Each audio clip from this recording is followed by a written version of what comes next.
Did you and your siblings just recently inherit a house and you're having some issues?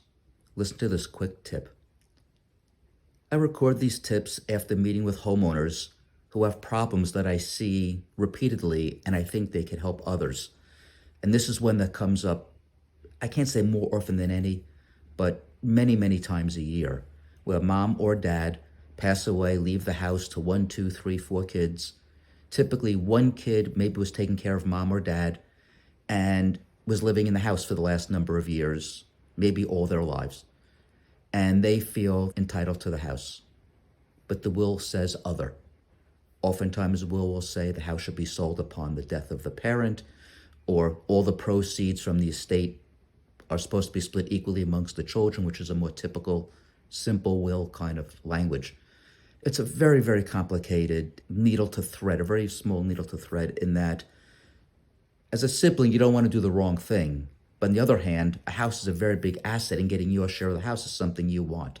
So there are some alternatives. One is the sibling living in the house can buy you out. But in almost every case, that sibling has not had the ability to buy them out. They didn't have the cash. So I recommend that they take out a mortgage.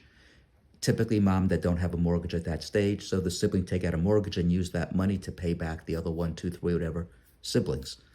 That has been successful, but typically not. So the last two options are you just let the sibling live there for as long as you want, and you forego the money you're supposed to inherit. And ultimately, that sibling will move or pass away, and then the house will get sold. And the second choice is to force a sale, which is typically what happens, and it gets messy. People don't want to foreclose upon their siblings. They don't want to have a court action against their siblings, forcing them to move and sell the house, and in essence, possibly make their siblings outright homeless. We come into play. We oftentimes will buy that house, and we'll try to work with the sibling and make an arrangement to get them a new place and so on. We'll often give cash for keys. We'll give them money to leave.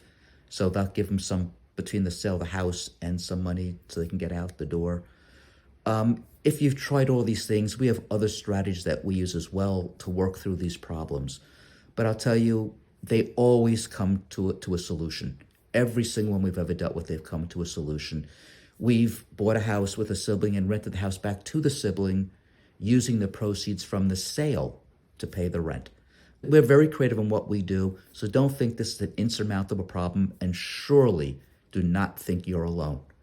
By all means, give us a call. We'll try to work out some solution along with you where you're not in a position to evict your own sibling, which really could be distasteful, at least to many people. It's something just not willing to do.